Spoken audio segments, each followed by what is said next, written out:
আল্লাহ তাআলা মনে হয় বাংলার যেই উত্তর গগনে কালো মেঘ জমা হয়েছিল, সেই মেঘকে আল্লাহ সরিয়ে দিয়ে নতুন একটি আশার সূর্য আমাদের জন্য আল্লাহ তাআলা উদয় করে দিয়েছেন, যারা আলো এবং তাপ আমরা পেতে শুরু করেছি। সে আল্লাহর দরবারে প্রাণ খুলে আমরা একবার পড়ি আলহামদুলিল্লাহ। বাংলাদেশের যে সমস্ত তরতাজা প্রাণ 24 আগস্টের আন্দোলনে, জুলাই আগস্টের আন্দোলনে জীবন দিয়েছেন, প্রথমে আমরা তাদের শাহাদাত এবং আল্লাহ তাআলার কাছে পূর্ণ জাযা এবং জান্নাত কামনা করছি। আল্লাহ তাদেরকে সর্বোচ্চ মর্যাদা দান করুন। আহত এবং পঙ্গু, তার পাশাপাশি যারা অন্ধ হয়ে গেছেন সারা জীবনের জন্য, আল্লাহ তাআলা তাদের হৃদয়গুলোকে স্বাধীনতার প্রশান্তিতে ভরপুর করে দিন। শোকসন্তপ্ত পরিবারের প্রতি গভীর সমবেদনা জানিয়ে খুব চমৎকার একটি বিষয়, সেটা হচ্ছে একদিকে সিরাত সেমিনার, আর একদিকে হচ্ছে বিশ্বনবী সাল্লাল্লাহু আলাইহি ওয়াসাল্লাম তার ব্যবসা নীতি। আমরা যদি সিরাতকে জানতে যাই তাহলে ব্যবসা তার একটি অংশ মাত্র। রাসূল সাল্লাল্লাহু আলাইহি ওয়াসাল্লামের জিন্দেগিতে ব্যবসা যদি আমরা দেখি তাহলে রাসূল সাল্লাল্লাহু আলাইহি ওয়াসাল্লাম 17 বছর বয়স থেকে ব্যবসা শুরু করেছিলেন। একটা পর্যায়ে তিনি 40 বছর বয়স পর্যন্ত ব্যবসা করেছেন। 17 থেকে 40, মাঝখানে কত বছর যায়? এই 23 বছর তিনি ব্যবসা করেছেন। যেদিন রিসালাতের দায়িত্ব পেয়েছেন সেদিন থেকে তিনি ব্যবসায় মনোযোগী না হয়ে আল্লাহর দ্বীন প্রতিষ্ঠার আন্দোলনে তিনি মনোযোগী ছিলেন। তার কারণ ব্যবসা রিসালাত জিন্দেগীর একটা অংশ মাত্র, আর রিসালাত হচ্ছে গোটা জীবন, দুনিয়ার এবং আখেরাতে জান্নাতের জিন্দেগিকে মানুষের সামনে উপস্থাপন করে। সম্মানিত ভাইয়েরা, রাসূল সাল্লাল্লাহু আলাইহি ওয়াসাল্লামের কাছে আল্লাহ সুবহানাহু ওয়া তাআলা কতিপয় ব্যবসায়ীদের গুণাগুণ বর্ণনা করেছেন। সুবহানাল্লাহ। আজকে যে রাসূলকে নিয়ে আমরা কথা বলছি সে নবীর সামনে আরো একবার দরুদ পড়ি সাল্লাল্লাহু আলাইহি ওয়াসাল্লাম। আল্লাহ তাআলা বলছেন সূরা নূরের 37 এবং 38 নম্বর আয়াতে, 18 নম্বর পারা, 24 নম্বর সূরা, ব্যবসায়ীদের মধ্যে একটি শ্রেণীর গুণাগুণ আল্লাহ তাআলা বর্ণনা করে বলছেন, রিজালুন লা তুলহিহিম তিজারাতুন ওয়ালা বাইউন। তোমরা দেখবে ব্যবসায়ীদের মধ্যে এমনও কিছু মানুষ আছে, সুবহানাল্লাহ, প্রশংসা করছেন আল্লাহ নিজে। ব্যবসায়ীদের মধ্যে এমনও কিছু পুরুষ ব্যবসায়ী আছে বা এমনও কিছু লোক আছে, তাদের ব্যবসা বাণিজ্য কখনো তাদের লা তুলহিহিম তিজারাতুন ওয়ালা বাইউন আন যিকরিল্লাহ, আল্লাহ তাআলা স্মরণ থেকে তাদেরকে কখনোই গাফেল করে দেয় না, বিরত রাখে না। তারা ব্যবসাও করে, আল্লাহকে স্মরণে রেখে ব্যবসা করে। তাদের দ্বিতীয় বৈশিষ্ট্য হচ্ছে ইকামিস সালাহ, এবং তারা নামাজ পড়ে এবং নামাজ প্রতিষ্ঠার আন্দোলনে শামিল থাকে। দ্বিতীয় কোয়ালিটি। ওয়া ইতাইজ যাকাত, এবং তারা যাকাত দেয়। এরপরে তারা এমন একটি দিবসকে ভয় করে তাদের ব্যবসা বাণিজ্য জীবন জিন্দেগি পরিচালনা করে, ইয়াখাফুনা ইয়াওমান তাতাকাল্লাবু ফীহিল কুলুবু ওয়াল আবসার। এমন একটি দিন আসবে যখন চক্ষু স্থির হয়ে যাবে এবং মানুষের হৃদয়গুলো প্রকম্পিত হয়ে উঠবে। এমন একটি দিনকে তারা ভয় করে তারপর তারা তাদের ব্যবসা বাণিজ্য, কল কারখানা, লেনদেন পরিচালনা করে। তাহলে একজন ভালো ব্যবসায়ীর বেসিক 4টা কোয়ালিটি আমরা পেলাম। আমি বিশ্বাস করি এখানে সব ব্যবসায়ীরা ভালো। আমি একটু মনে করিয়ে দিচ্ছি আল্লাহ কোন ব্যবসায়ীকে ভালোবাসেন। 1 নম্বর হচ্ছে আল্লাহর জিকির অর্থাৎ প্রত্যেকটা কর্মে আমরা আল্লাহকে মনে রাখবো, আল্লাহকে স্মরণে রেখে আল্লাহকে ভুলে যাব না। তা আল্লাহকে মনে রেখে ব্যবসা পরিচালনা করা, নামাজ কায়েম করা, যাকাত আদায় করা এবং আল্লাহর কাছে পরকালে আমার জবাবদিহি করতে হবে, এই অনুভূতি নিয়ে ব্যবসা পরিচালনা করা। এই চারটি নীতিকে সামনে রেখে যেই ব্যবসায়ী ব্যবসা করবে, আল্লাহ রাব্বুল আলামিন বলেন তোমরা এই চারটি কাজ করবে আর দুনিয়ায় আমি আল্লাহ তোমাদেরকে ধনী করে শেষ করবো এটা না, আমার কাছে আরেকটা পুরস্কার আছে, লিয়াজজিয়াহুমুল্লাহু আহসানা মা আমিলু। তখন আমি আল্লাহ কর্তব্য হয়ে যায়, তাদেরকে আমি যে ব্যবসা দিলাম এই ব্যবসার চেয়েও অনেক বড় নেয়ামত দিয়ে তাদেরকে সম্মানিত করা। ওয়াদা করছেন কে? আল্লাহ। এরপর আল্লাহ রাব্বুল আলামিন বলেন ওয়ায়াজিদাহু মিন ফাদলিহি আল্লাহু ইয়ারযুকু মান ইয়াশাউ বিগায়রি হিসাব। এবং তার ব্যবসা শুধুমাত্র ওই 2 কোটি 5 কোটি 10 কোটির মধ্যে রাখা নয়, ওয়ায়াজিদু আমি আল্লাহ নিজে তার ব্যবসাকে এক্সপ্লোর করি, ডেভেলপ করি।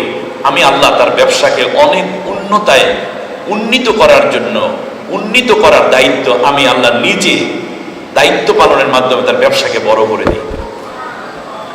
এরপরে এখানেই শেষ না, কিছু কিছু ব্যবসায়ী আছে শুধু ব্যবসায়ী করে খাইতে পারে না, ডাক্তারের কাছে গেলে বলতে থাকে এটা খাবেন না এটা খাবেন না, কয়দিন পর দেখা যায় এই অবস্থা সেই অবস্থা। তারপর বিদেশের ডাক্তার বলে শুধু যাও খাইবেন, তাও পাইপ দিয়া। এরকম করব না। আমি আল্লাহ তাআলা কি করব জানো?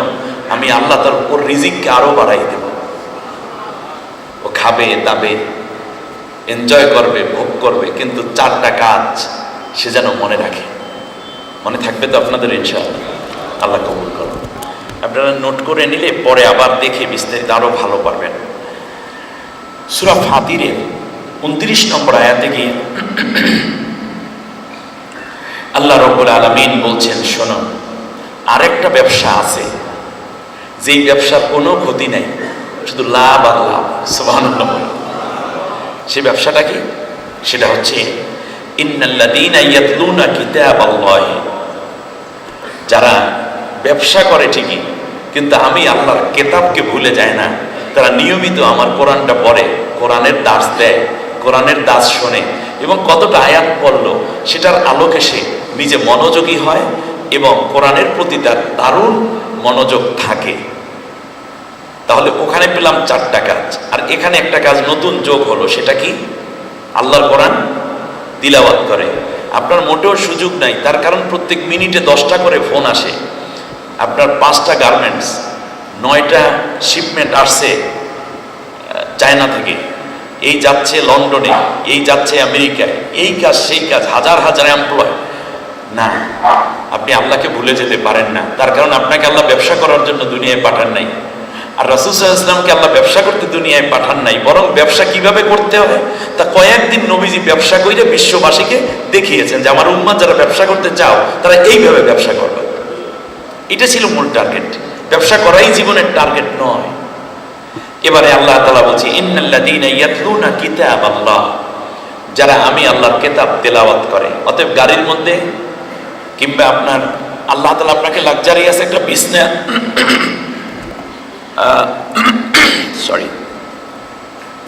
বিছানা দিয়েছেন, কিন্তু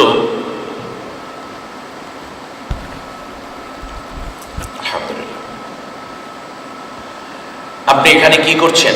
আপনার সামনে 10 জন লোক এসে দাঁড়িয়েছে, স্যার স্যার স্যার। আপনার তো তখনই উচিত আমার কোরআনটা দাও। আপনার ব্যবসা আপনি টিকাইতে পারবেন না যদি আল্লাহ পাহারা না দেন। এই বিশ্বাস আমাদের রাখতে হবে। আল্লাহ সেভ না করলে আমাদের ব্যবসা থাকবে না। এই জন্য আল্লাহ সুবহানাহু ওয়া তাআলা বলছেন ইন্নাল্লাযীনা ইয়াতলুনা কিতাবাল্লাহ, যারা আমার আয়াত, আমার কিতাব তেলাওয়াত করে। সুবহানাল্লাহ। আপনার এমন একটি ইন্ডাস্ট্রি থাকবে না, এমন একটি জায়গা থাকবে না যেখানে কোরআন তেলাওয়াতের একটা ব্যবস্থা থাকবে না। যে কর্মচারীরা পড়তে চায় তারা অবসর পেলে ছুটির পরে কিংবা আগে যেন কোরআন তিলাওয়াত করতে পারে, এরকম একজন আলেম রেখে দেন। আপনার ইন্ডাস্ট্রিতে কোরআনের তিলাওয়াত হতে থাকবে। যাই হোক, আমি ফজিলত বর্ণনা করে আর আপনাদেরকে বিরক্ত করার চেষ্টা করবই না। তাহলে কোরআন তিলাওয়াত নিজেও করবেন এবং করানোর পরিবেশও রাখবেন। বরকত দিবেন কে? ওয়া আকামুস সালাতা, এবং নামাজ কায়েম করে। আপনার ইন্ডাস্ট্রিতে এমন কোনো লোক থাকবে না যে নাম বেনমাজি, যদি সে মুসলিম হয়, নিজে নামাজ পড়বেন, নামাজ পড়ার জন্য উদ্বুদ্ধ করবেন। আর রাষ্ট্রীয়ভাবে যেন নামাজ প্রতিষ্ঠিত হয়, সেজন্য আল্লাহ তাআলা কোরআন ভিত্তিক দলকে সমর্থনের মাধ্যমে নামাজ রাষ্ট্রীয়ভাবে প্রতিষ্ঠার জন্য আপনি উৎসাহ যোগাবেন এবং ভূমিকা পালন করবেন। ওয়া আনফাকু মিম্মা রাযাকনাহুম, ওখানে বলছেন যে তোমরা যাকাত দাও, ওই 4 গুণের মধ্যে। এখানে তিলাওয়াত করে, কোরআন তেলাওয়াতের পর নামাজ কায়েমের পরে আল্লাহ বলছেন তাকে আমি যে রিজিক দিয়েছি তার থেকে সিররা ওয়া আলানিয়াতা, প্রকাশ্যে এবং গোপনে, তার থেকে সে ব্যয় করে। তাহলে বোঝায় জাকাত এক জিনিস। আর ব্যবসায়ী মানুষের আল্লাহ তাআলা চাচ্ছেন তোমার মানিব্যাগের মধ্যে, তোমার ডয়ারের মধ্যে, গাড়ির 2 ফাঁকে যে এই যে ছোট ছোট পকেটগুলো কিনেছো দামি গাড়ির, এর মধ্যে কিছু টাকা রাখবা নতুন, যখন কেউ চাইবে তখন দিয়ে দিও। ওয়া আনফাকু মিম্মা রাযাকনাহুম ইউনফিকুন, যা আমি দিয়েছি তার থেকে সে ব্যয় করতে গেলে। জাকাত বৎসরের হিসাব, আর এটা হচ্ছে নিয়মিত হিসাব। সুবহানাল্লাহ বলেন। তাহলে আল্লাহ তাআলা চাচ্ছেন একজন মানুষ সে যেন সবসময় এই ব্যবসার মধ্যে থাকে। যখন গাড়িতে চলবেন তখন 2-3টা বোতল পানি একটু অতিরিক্ত রাখবেন, একটু খাবার বাড়াইয়ে রাখবেন। নিজে একটা আপেল খাবেন তো আরো 2-4-5টা আপেল যখন কেউ হাত বাড়াবে তখন যেন হাতে দিয়ে দিতে পারেন। তাহলে আল্লাহ তাআলা বলেন তুমি ভালো ব্যবসায়ী। সামনে আসতেছে আল্লাহ তাআলা বলেন তিজারাতান লান তাবুর, এই ব্যবসাটা করার জন্য বড় ব্যবসায়ী হওয়ার দরকার নাই। এই ব্যবসা যারা ধনী, গরিব, মধ্যবিত্ত সবাই করতে পারো, তবে এই ব্যবসায় কোনো নুকসান নাই, এই ব্যবসায় শুধুই লাভ। সুবহানাল্লাহ। এই গেল কোন ব্যবসা বলেন তো দেখি? দুনিয়ার ব্যবসা, ব্যক্তির ব্যবসা, অর্থনৈতিক ব্যবসা। এবার আল্লাহ রাব্বুল আলামিন বলছেন তোমরা শুধু ব্যবসা করবা, তো ব্যবসা করো কি দিয়ে? ব্যবসা করো আমার দেওয়া চোখ দিয়ে, আমার দেয়া মেধা দিয়ে, আমার দেয়া হাত দিয়ে, আমার দেয়া শরীর দিয়ে, পা দিয়ে, আমার দেয়া হায়াত দিয়ে। এখন আমি আল্লাহ তাআলা তোমার সাথে একটা ব্যবসা করতে চাই। সুবহানাল্লাহ বলেন। এবার আল্লাহ নিজে এসেছেন আমার সাথে ব্যবসা করতে। এতদিন ছিল অর্থনীতির সাথে আপনার ব্যবসা। এবার আল্লাহ সুবহানাহু ওয়া তাআলা বলছেন ইন্নাল্লাহা আশতারা মিনাল মুমিনিনা আনফুসাহুম ওয়া আমওয়ালাহুম বিআন্না লাহুমুল জান্নাহ। আরেকটা ব্যবসা, আমরা এই ব্যবসায় করতে গিয়ে ওই ব্যবসাটা একেবারে ভুলে গেছি। ওই ব্যবসাটা মনে করানোর জন্যই আজকের এই আয়োজন। আমি বিশ্বাস করি আল্লাহ তাআলা কবুল করবেন। আল্লাহ সুবহানাহু ওয়া তাআলা বলছেন আমি আল্লাহ তাআলা একটা ব্যবসা করতে চাই তোমার সাথে। সেটা হচ্ছে এই যে তোমার জান এবং মাল জান্নাতের বিনিময়ে আমি ক্রয় করতে এসেছি। এখানে ক্রেতা আল্লাহ, ক্রেতাকে, আর বিক্রেতা আমি, মানুষ, আমরা। মূলধন হচ্ছে জান এবং মাল, জান এবং মাল। ক্রয় করতে আসছেন কি? আজকে ক্রেতাকে আল্লাহ, বিক্রেতাকে আমি। কি কি জিনিস বিক্রি করব আল্লাহর কাছে? আর বিনিময়ে আমরা কি কিনব আল্লাহর কাছ থেকে? কি পাবো? আপনারা জান্নাত চান কিনা দেখি তো, কে কে জান্নাত চান একটু দেখি তো অডিটোরিয়ামে। মাশাআল্লাহ, 2টা হাত বাড়িয়ে আল্লাহকে জানাই আল্লাহ আমরা তোমার জান্নাত চাই। আল্লাহ কবুল করুন। সম্মানিত ভাইরা, আল্লাহ তাআলা বলছেন আমি কিনতে এসেছি জান আর মাল, তার বিনিময় দিবেন বেহেশত। আচ্ছা, জান এবং মাল আল্লাহ কিনবেন আমার কাছ থেকে। এই জান এবং মালের মালিকটা কে আসলে? একটু ভালো করে বলেন। জান দিয়েছেন কে? আমরা বিশ্বাস করি আমাদের সম্পদ কে দিয়েছেন? জান আর মাল দুইটাই আল্লাহ দিলেন। আবার আল্লাহ ওইটাই কিনতে এসেছেন, বিনিময়ে আবার জান্নাতও দিবেন। তাহলে কিনলেনটা কি?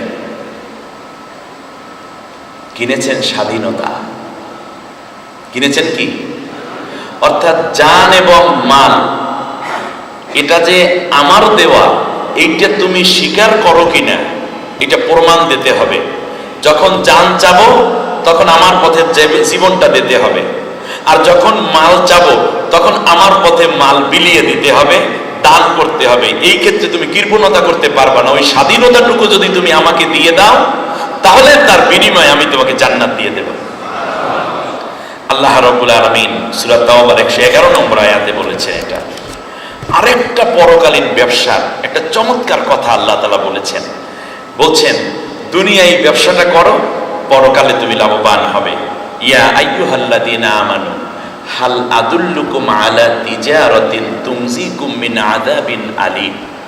হে ঈমানদার নারী পুরুষ, তোমাদেরকে কি আমি একটা ব্যবসার কথা শিখিয়ে দেব, যেই ব্যবসা তোমাদেরকে জাহান্নামের কঠিন আযাব থেকে নিষ্কৃতি দান করবে? আর সেটা হচ্ছে এই যে তুমিনুনা বিল্লাহ, আল্লাহর উপর ঈমান আনবে, ওয়া রাসূলিহি, এবং আল্লাহর উপর নবীর উপরে বিশ্বাস স্থাপন করবে। এরপরে তোমরা তোমাদের জান এবং মাল দিয়ে আল্লাহর পথে জিহাদ করবে। সুবহানাল্লাহ।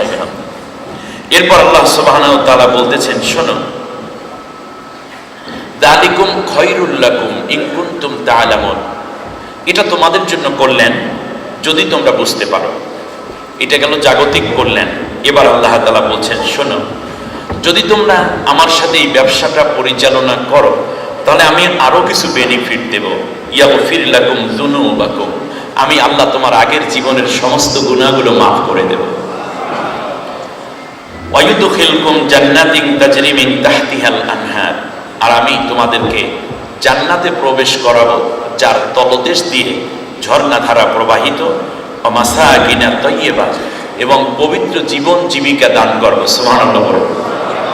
পবিত্র জীবন জীবিকাটা কি? এর মানে হচ্ছে আপনার ব্যবসার মধ্যে অপবিত্র কোনো অর্থ এবং লেনদেন আসবেন না, আসতে দিবেন না। এটা আল্লাহ তাআলা সেভ করবেন। এটা কেমনে? আল্লাহ কি এসে এসে সেভ করবে না?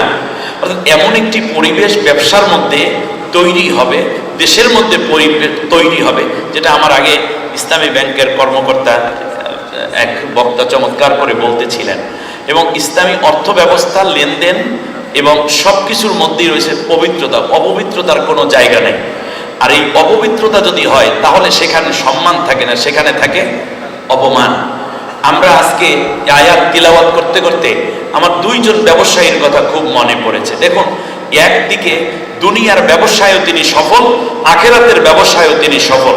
আজকে যদি শ্রদ্ধার সাথে সেই নামটি স্মরণ করি, একদিকে দুনিয়ার ব্যবসা, তিনি ব্যাংক তৈরি করেছেন, বাংলাদেশে ইসলামী ব্যাংকের একজন উদ্যোক্তা এবং সবচেয়ে বড় পরিকল্পনার পাশাপাশি বাস্তবায়নে যার অবদান অনস্বীকার্য এবং উজ্জ্বল ভাস্বর।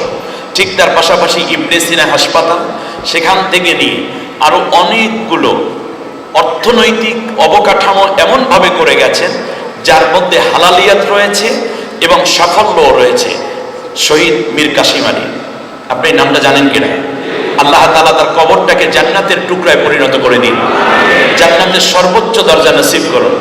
দুনিয়ার ব্যবসায় আল্লাহ তাআলা তাকে যেমন সাফল্য দান করেছেন, ঠিক তার পাশাপাশি শাহাদাতের সর্বোচ্চ মর্যাদা লাভ করে আমরা বিশ্বাস করি, আল্লাহর কাছে আশা করি, কিয়ামতের দিন আল্লাহ তাআলা জান্নাতের সর্বোচ্চ দরজায় তাকে আল্লাহ তাআলা প্রবেশ করার তৌফিক দান করবেন। ঠিক তার পাশাপাশি উদাহরণের জন্য আরেকটি ব্যবসায়ীর কথা বলতে চাই, যিনি অনেকগুলো ইন্ডাস্ট্রিজের মালিক।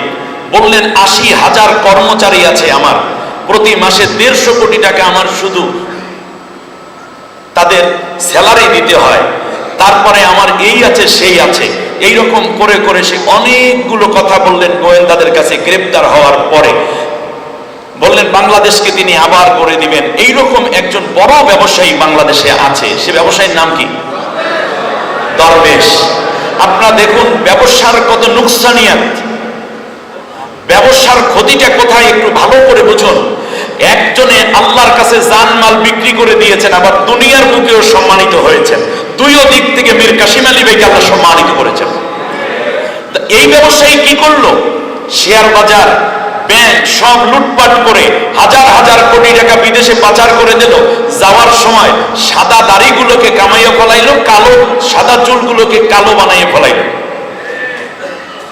আমি শুধু এতটুকু বলছি এজন্য যাতে আপনারা বুঝতে পারেন ব্যবসার পার্থক্যটা কোথায়।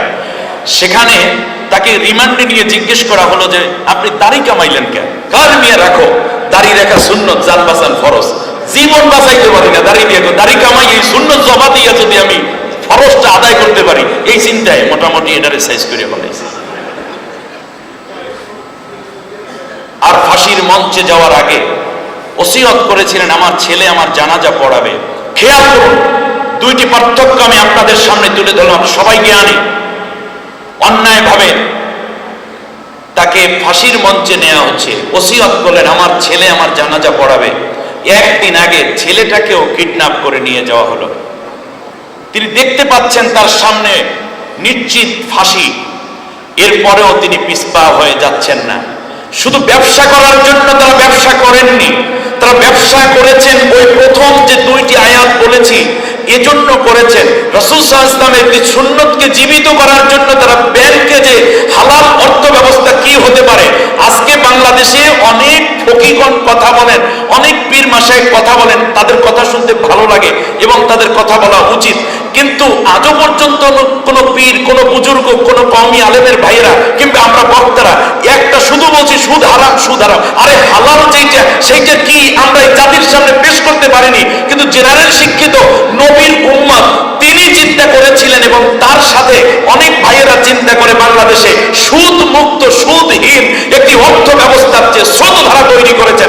আমার বিশ্বাস আল্লাহ তাআলা এই উসিলায় তাদেরকে মাফ করে দিবেন। একটা দুইটা প্রতিষ্ঠান, লক্ষ লক্ষ নারী পুরুষের কর্মসংস্থান হয়েছে। জাতির শ্রেষ্ঠ সন্তান হিসেবে তাদেরকে পুরস্কৃত করার কথা ছিল, কিন্তু আল্লাহ রাব্বুল আলামিন যেই পুরস্কার তাদেরকে দিবেন, ইন্নাল্লাহা আশতারা মিনাল মুমিনিনা আনফুসাহুম ওয়া আমওয়ালাহুম বিআন্না লাহুমুল জান্নাহ, জান্নাত দিবেন বলে আল্লাহ তার মালটাও নিয়ে গেলেন, জানটাও ক্রয় করে নিয়ে গেলেন। আল্লাহর টার্গেটই বাস্তবায়িত হচ্ছে। মাত্র 2 ঘন্টা বাকি।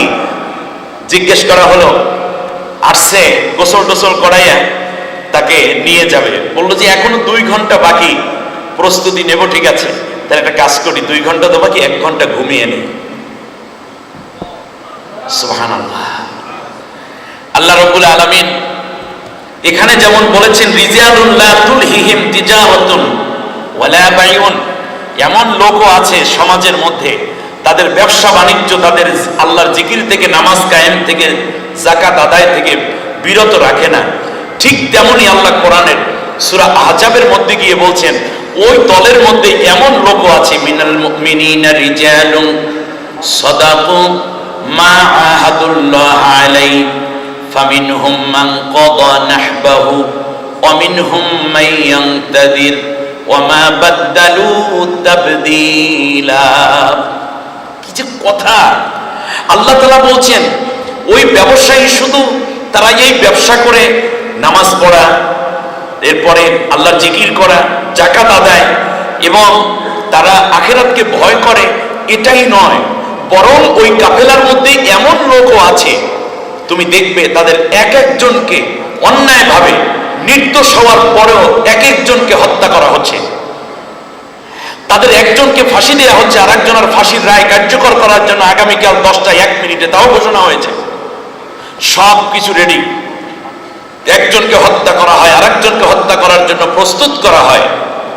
কিন্তু তুমি দেখতে পাবে তারা একদিন যে শপথ নিয়েছিল, ইন্না সলাতি ওয়া নুসুকি ওয়া মাহিয়ায়া ওয়া মামাতি লিল্লাহি রাব্বিল আলামিন, নিঃসন্দেহে আমার নামাজ, আমার কোরবানি, আমার জীবন, আমার মৃত্যু একমাত্র আল্লাহর জন্য।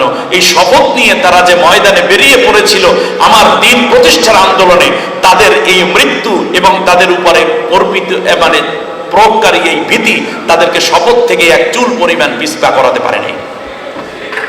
আমা বাদদালু তাবদীলা, দুইও দিক থেকে এই বান্দারা আল্লাহর কাছে সাফল্য লাভ করেছে। সম্মানিত ভাইরা, আল্লাহ সুবহানাহু ওয়া তাআলা কি চমৎকার করে বলেছেন, শোনো যে এই মানুষগুলোর জন্যই মূলত আমি পৃথিবীর বুকে তোমাদেরকে উদাহরণ বানিয়ে রাখলাম। সুবহানাল্লাহ। আমরা যে কথা বলতেছিলাম যে রাসূল সাল্লাল্লাহু আলাইহি ওয়াসাল্লামের ব্যবসা, তাহলে রাসূল সাল্লাল্লাহু আলাইহি ওয়াসাল্লাম ব্যবসা করেছেন। রাসূল সাল্লাল্লাহু আলাইহি ওয়াসাল্লাম ব্যবসা করতে দুনিয়ায় আসেন নাই, ভালো করে বুঝতে হবে। কিন্তু ব্যবসা কাকে বলে এটা বোঝানোর জন্য একটি আদর্শ দরকার, একজন আদর্শ দরকার। তাহলে বাংলাদেশের উন্নয়নের জন্য প্রয়োজন ছিল এইরকম আরো কিছু মীর কাসিম আলী, আর বাংলাদেশকে ধ্বংস করার জন্য এইরকম 1-2টা দরবেশই যথেষ্ট। তাহলে তারা সিরাত ধারণ করেছে কার্ল মার্কস, লেনিন, মাও সেতুং, ডারউইন, ফ্রয়েড, হেগেল অথবা তাদের নেতা, তাদের বাপটাপ যারা ছিল, তাদের আদর্শের সৈনিক হওয়ার কারণে ব্যবসায়ী হয়ে তারা চুরি করেছে, দুর্নীতি করেছে, দেশের টাকা লুটপাট করে, ব্যাংক এবং শেয়ার মার্কেট লুটপাট করে বিদেশে টাকা পাচার করেছে। আর যারা রাসূল সাল্লাল্লাহু আলাইহি ওয়াসাল্লামের আদর্শের সৈনিক, তারা দেশকে করে নিজের জীবন দেয়, কিন্তু এরপরও দেশ থেকে পালিয়েও যায় না। এটা হলো মূল দুইটা পার্থক্য। আমি যেহেতু ব্যবসায়ীদের সামনে কথা বলছি, সেজন্য আমি আপনাদেরকে শুধু ব্যবসায়ী বলতে চাই না, আমি বলতে চাই আমরা রাসূল সাল্লাল্লাহু আলাইহি ওয়াসাল্লামের সিরাত এবং রাসূল সাল্লাল্লাহু আলাইহি ওয়াসাল্লামের উম্মত হিসেবে কথা বলতে চাই। রাসূল সাল্লাল্লাহু আলাইহি ওয়াসাল্লাম রাজনীতি করতে দুনিয়ায় আসেন নাই, ভালো করে বুঝুন। কিন্তু কেউ যদি রাজনীতি করতে চায় তাহলে কিভাবে রাজনীতি করতে হবে সেইটা যেন দেখে দেখে সে রাসূল সাল্লাল্লাহু আলাইহি ওয়াসাল্লামকে দেখে দেখে কাজটা করে। এই জন্য রাসূল সাল্লাল্লাহু আলাইহি ওয়াসাল্লাম রাজনীতিতে অংশ নিয়েছেন। রাসূল সাল্লাল্লাহু আলাইহি ওয়াসাল্লাম বিবাহ করতে দুনিয়ায় আসেন নাই, কিন্তু যারা বিবাহ করতে চাও সুন্নত তরিকা কি সেটা দেখানোর জন্য আল্লাহ তাকে দিয়ে বিবাহ করিয়েছেন। রাসূল সাল্লাল্লাহু আলাইহি ওয়াসাল্লাম সংসার করার জন্য দুনিয়ায় আসেননি, কিন্তু যারা সংসার করতে চাও তারা কিভাবে সংসার করবা তারা এখান থেকে দেখে নিও। রাসূল সাল্লাল্লাহু আলাইহি ওয়াসাল্লাম যুদ্ধ করতে দুনিয়ায় আসেন নাই, কিন্তু যদি ঘটনাক্রমে যুদ্ধ লেগে যায় তাহলে কোন কায়দায় যুদ্ধ করলে রাসূল সাল্লাল্লাহু আলাইহি ওয়াসাল্লামের সুন্নতি যুদ্ধ হবে সেইটা দেখার জন্য আল্লাহ তাআলা রাসূলকে দিয়ে যুদ্ধও করিয়েছেন। অর্থাৎ প্রত্যেকটা ক্ষেত্রে রাসূল সাল্লাল্লাহু আলাইহি ওয়াসাল্লাম আমাদের আদর্শ। এজন্য আল্লাহ তাআলা বলছেন লাকাদ কানা লাকুম ফি রাসূলিল্লাহি উসওয়াতুন হাসানা, যে যাকে ফলো করে সে তার উম্মত। কি বলছি কথাটা বলেন তো দেখি, যে যাকে ফলো করে সে তার উম্মত। তাহলে আমি যদি আমার জীবন কর্মে রাসূল সাল্লাল্লাহু আলাইহি ওয়াসাল্লামকে ফলো করি তাহলে আমি রাসূল সাল্লাল্লাহু আলাইহি ওয়াসাল্লামের উম্মত। আর রাসূল সাল্লাল্লাহু আলাইহি ওয়াসাল্লামের উম্মত সব মিলে যে একটা দল হয়, পার্টি হয়, সেইটাকে আরবিতে বলে মিল্লাত। এটাকে আরবিতে কি বলে?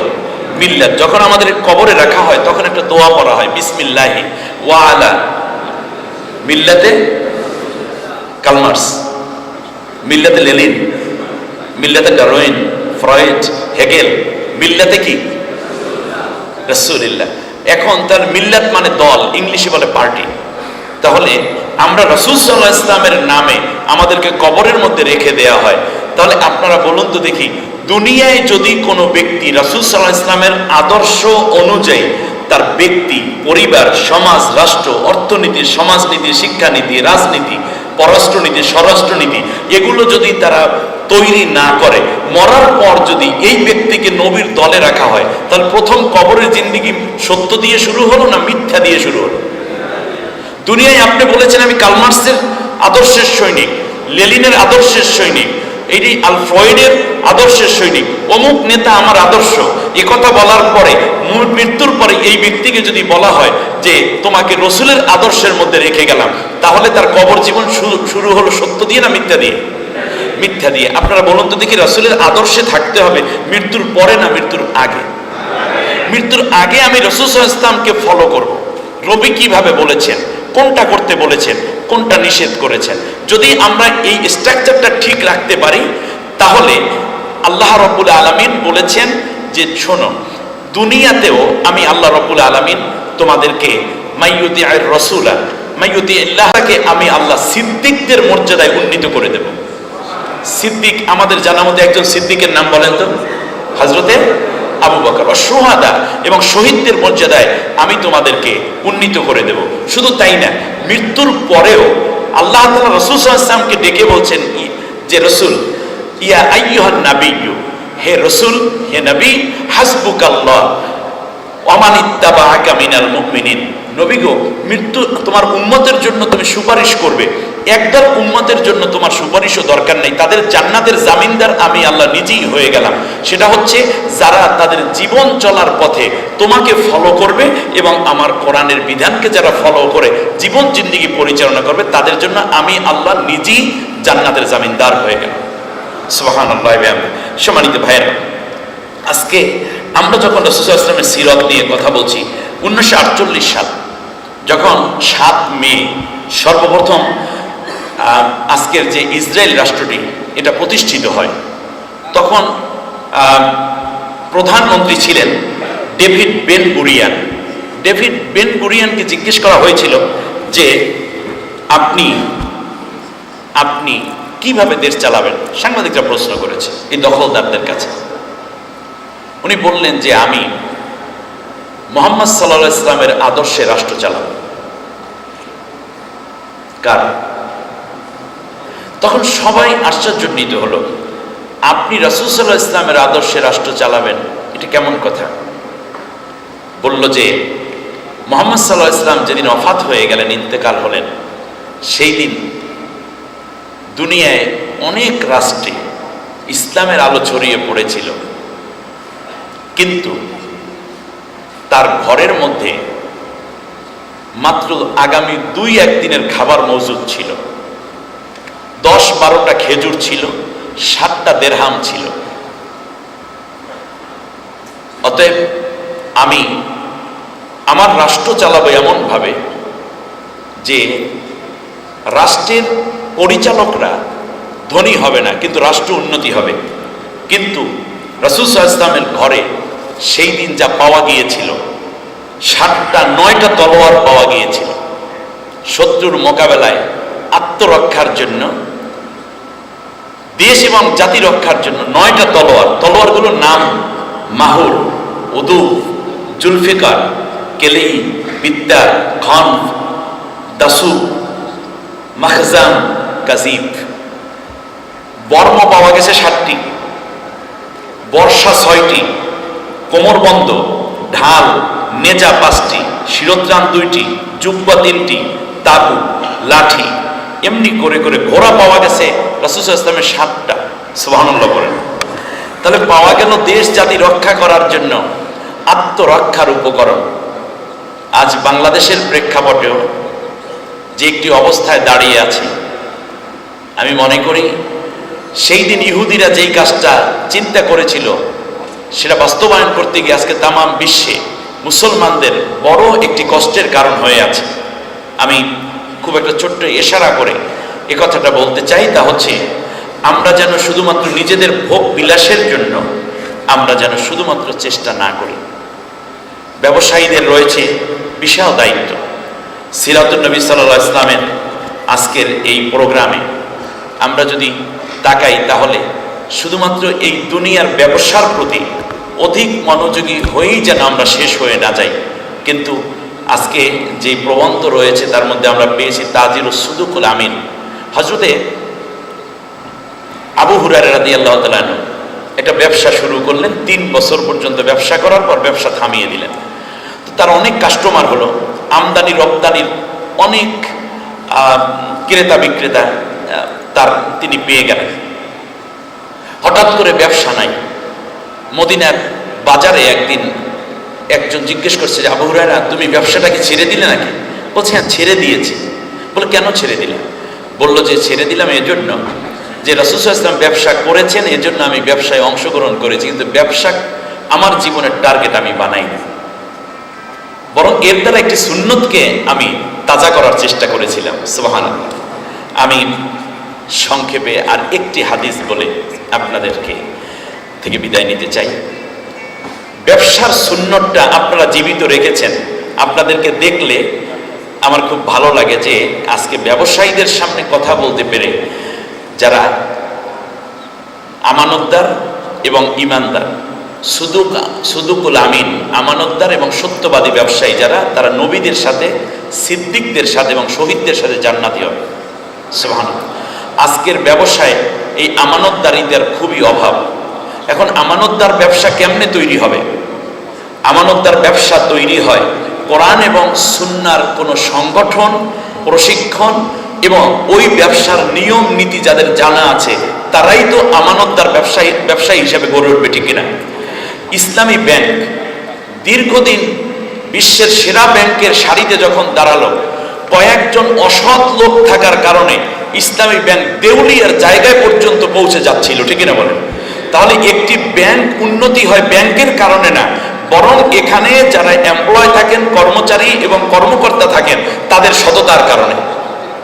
এই সৎ ব্যবসায়ী যদি না হওয়া যায় তাহলে মূলত কোনো ব্যবসায়ী টিকতে পারে না। সম্মানিত ভাইরা, রাসূল আকরাম সাল্লাল্লাহু আলাইহি ওয়াসাল্লামের একটি হাদিস যে ব্যবসাকে আমরা টিকিয়ে রাখতে চাই রাসূল সাল্লাল্লাহু আলাইহি ওয়াসাল্লামের ব্যবসার তরিকায়, তবে একটি ইসলামী রাষ্ট্র প্রতিষ্ঠা ব্যতীত একজন ব্যবসায়ী সততার সাথে ব্যবসা করতে পারে না। তার কারণ কাস্টমস অফিসার যদি দুর্নীতিবাজ হয়, ঘুষখোর হয়, আপনি হাজী সাহেব চান পুরোপুরি সৎ ব্যবসা করতে, আপনি ঘুষ না দিয়ে আপনার মাল সাপ্লাই দিতে পারছেন না।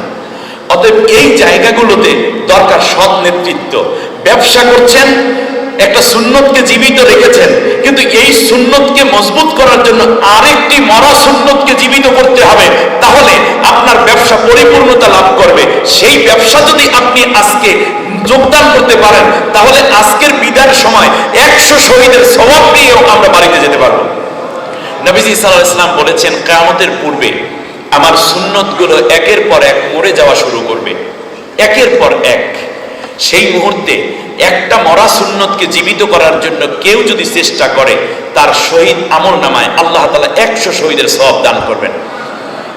এবারে আমরা একটু আসি, কোন সুন্নত মরে গেছে? এই যে টুপি পরা সুন্নত, এটা আমরা অনেকে টুপি পরার মাধ্যমে এটা আমরা জীবিত রেখেছি, ঠিক কিনা বলেন? দাড়ির সুন্নত আমাদের আছে না মরে গেছে? আছে। এরপরে আমাদের তাহাজ্জুদের সুন্নত এটা আছে, মেসাওয়াক করার সুন্নত আছে না মরে গেছে? এমনি করে করে সব সুন্নতই আমাদের দেশে মূলত জীবিত আছে। কিন্তু রাসূল সাল্লাল্লাহু আলাইহি ওয়াসাল্লাম একটি ইসলামী রাষ্ট্র, পূর্ণাঙ্গ রাষ্ট্র কায়েম করেছিলেন, যেই কোরআনের মাধ্যমে, সেই কোরআন ভিত্তিক একটি রাষ্ট্র পরিচালনার সুন্নত 10 বছর আল্লাহর নবী কায়েম রেখেছেন। সাহাবীগণ 30 বছর চালিয়েছিলেন, তারপরেও একটা কন্টিনিউ ছিল। আপনারা বলুন, সেই সুন্নতটা আমাদের দেশে জীবিত আছে না মারা গেছে? আরেকটু জোরে বলেন, আছে না মারা গেছে? মারা গেছে। তাহলে কোন সুন্নত মারা গেল? রাসূল সাল্লাল্লাহু আলাইহি ওয়াসাল্লামের পূর্ণাঙ্গ সুন্নত, পূর্ণাঙ্গ বিধান, আল্লাহর কোরআন ভিত্তিক রাষ্ট্র পরিচালনার সুন্নত। এই সুন্নতকে যদি আমরা জীবিত করার চেষ্টা করতে পারি, আমাদের আমলনামায় কত শহীদের সওয়াব আসবে? 100 শহীদের সওয়াব। এই 100 শহীদের সওয়াব নিতে সবাই রাজি আছেন? তাহলে এখন থেকে আমাদের কাজ করতে হবে, পূর্ণাঙ্গ একটি ইসলামিক রাষ্ট্র কায়েমের জন্য একটি রাসূল সাল্লাল্লাহু আলাইহি ওয়াসাল্লামের মরে যাওয়া এই সুন্নতকে জীবিত করার জন্য আমাদের চেষ্টা করতে হবে। এখন এই চেষ্টার অংশ হিসেবে আরেকটি হাদিস আমি যোগ করে শেষ করছি। সেটা হচ্ছে, আপনি কিভাবে প্রসেসটা কি, আপনি কেমন করে হঠাৎ করে দাঁড়িয়ে আসেন ইসলামী রাষ্ট্র কায়েম করে? আল্লাহ নবী এটা চান নাই। নবীজি সাল্লাল্লাহু আলাইহি ওয়াসাল্লামের কি হাদিস হচ্ছে, ফাত্তাবিউ সিওয়াদাল আযম ফাইন্নাহু মান সাজ্জা ফিন্নার। হে আমার উম্মতেরা শোনো, ফাত্তাবিউ, তোমরা অনুসরণ করো, দলভুক্ত হয়ে যাও, তোমরা ওই পার্টিতে যোগদান করো, সেওয়াদাল আজম, যেই দলটির দ্বারা একটি রাষ্ট্রে খুব তাড়াতাড়ি ইসলামী রাষ্ট্র কায়েম হতে পারে, এইরকম দল তোমার রাষ্ট্রে যদি থাকে, সেই দলে তোমরা যুক্ত হয়ে যাও। আমার কথাটা আরেকবার বলি। আন আব্দুল্লাহ ইবনে আমর রাদিয়াল্লাহু তাআলা আনহুমা قال رسول الله صلى الله عليه وسلم فاتبعوا سواد الأعظم, যেই দলটি দ্বারা তোমাদের সবচেয়ে বড় যেই দল রাষ্ট্রের মধ্যে, যার দ্বারা ইসলামী হুকুমত তাড়াতাড়ি প্রতিষ্ঠা সম্ভব, তোমরা সেই দলে যোগদান করো, সেই দলের কর্মী হয়ে যাও, সেই দলের সমর্থক হয়ে যাও, সেই দলে তোমরা মিশে মিশে তাড়াতাড়ি ইসলামী হুকুমতটা কায়েমের জন্য আত্মনিয়োগ করো। আর মনে রেখো, যদি পরিবেশ আসে এবং ওই দলটাও যদি তোমাদের মধ্যে থাকে, এরপরেও যদি বাইরে বাইরে ঘোরাফেরা করো, না এখন না, আরো পরে, অমুকে কি কইলো, তমুকে কি কইলো, এই কথাগুলো যদি তোমরা বলতে থাকো, তাহলে সাজ্জা ফিন্নার, তাহলে তুমি কিন্তু জাহান্নামে থাকবে। ব্যাংক আছে, বিমা আছে, হাসপাতাল আছে, মেম্বার হতে পারে, চেয়ারম্যান হতে পারে, এমপি হতে পারে, মন্ত্রী হতে পারে, ডাক্তার আছে, ইঞ্জিনিয়ার আছে, পুলিশ, র্যাব, গোয়েন্দা, ডিবি, ডিএসপি সহ সমস্ত সেক্টরে যাদের লোক আছে, এই দলটি যখন আমরা যদি সহযোগিতা করি, হাত বাড়িয়ে দিই, তাহলে সেওয়াদ আল আজমকে সহযোগিতা করা হবে, ঠিক কিনা বলেন? অতএব বাংলাদেশে এমন একটি দল আছে না নাই? আমি যদি আপনাদের থেকেই ওপিনিয়ন নিতে চাই, বলেন তো এই দলটার নাম কি? আর একটু জোরে বলেন। ব্যাস, তাহলে আমরা আমাদের দল ছোট ছোট থাকতে পারে, আমি না করবো না। আপনি পীরের মুরিদ আপনি থাকতে পারেন, খানকা থাকতে পারে, আমি নিষেধ করবো না। আপনি ডাক্তার আছেন, থাকতে পারেন, আপনার ভিন্ন ছোট ছোট মত আছে, থাকুক না। এই সব মিলে এখন খুবই কম সময়ের ব্যবধানে এই দলটিকে যদি আমরা আগাইয়া দেই, তাহলে এরা ইসলামী হুকুমত কায়েম করবে। তখন ব্যবসার জন্য সেমিনার করার দরকার হবে না, কারণ সরকার নীতি দিয়ে দেবে, ওই আলোকেই আপনার চলতে হবে, এর বাইরে যাওয়ার সুযোগই নেই, পুরোটাই হালাল হয়ে যাবে। আলহামদুলিল্লাহ বলেন। সুতরাং এই জায়গাটিতে আমরা যদি কাজ করতে পারি, তাহলে আমরা লাভবান হব, নবীর একটা সুন্নতকে জীবিত করে 100 শহীদের সওয়াব পাবো। আর যদি আমরা পিছপা হয়ে যাই, সাজ্জা ফিন্নার, জাহান্নামের মধ্যে পড়ে যাব। আল্লাহর কাছ থেকে জান্নাতের যেই শুভ সম্পদ আল্লাহ দিয়েছেন তা যেন আমরা অর্জন করতে পারি, আর জাহান্নামী আমরা কেউই হতে চাই না। অতএব নবী সাল্লাল্লাহু আলাইহি ওয়াসাল্লামের জীবনের একটি পার্ট অনলি ব্যবসা, এটাকে যেমন জীবিত রেখেছি, মরা সুন্নতকে জীবিত করার লক্ষ্যে কাজ করব, এবং সেওয়াদ আল আজমকে আমরা সমর্থন দিয়ে দাওয়াতি কাজের মাধ্যমে এবং নিজেদেরকে সম্পৃক্ত করে যেন অতি দ্রুত বাংলাদেশে ইসলামী হুকুমত প্রতিষ্ঠায় আমরা সবাই ভূমিকা পালন করতে পারি। আয়োজকদেরকে আন্তরিক মোবারকবাদ জানাচ্ছি। ইতিমধ্যে আমাদের সম্মানিত প্রধান অতিথি আমাদের মাঝে তাশরীফ এনেছেন, অত্যন্ত বিনয়ী একজন মানুষ, খুব বিজ্ঞ, ম্যান অফ লেটার্স। আমরা কোরআনে যাদেরকে হাকিম বলা হয়েছে, অর্থাৎ প্রজ্ঞা সম্পন্ন মানুষ, ওমাইয়া তাদাক্কারু ইল্লা উলিল আলবাব যাদেরকে বলা হয়েছে, এটা আমি সামনে প্রশংসা করছি না, আরও কিছু আমি তাকে নিয়ে অ্যানালাইসিস করেছি, আমি তাকে দেখেছি। মুহতারাম আজকের চিফ গেস্টের বক্তব্য আমি শুনি, তার চিন্তাটা অনেক দূরে। সুবহানাল্লাহ বিহামদি। আল্লাহ তাআলা তাকে নেক হায়াত দান করুন। আমাদের মুরব্বী, আমাদের অভিভাবক মুহতারাম ডক্টর মোহাম্মদ চৌধুরী মাহমুদুল হাসান সাহেব এসেছেন, তাকে আমি এবং আমাদের আজকের এই সকলের পক্ষ থেকে আন্তরিক কৃতজ্ঞতা এবং ভালোবাসা শ্রদ্ধা জানাচ্ছি। আপনাদের সকলের প্রতি আবারও শ্রদ্ধা, ভালোবাসা এবং দোয়া চেয়ে আয়োজকদের প্রতি কৃতজ্ঞতা রেখে আমি বিদায় নিচ্ছি। হায়দা মাইন্দি ওয়ালাল মিন্দাল্লাহ। আসসালামু আলাইকুম ওয়া রাহমাতুল্লাহ।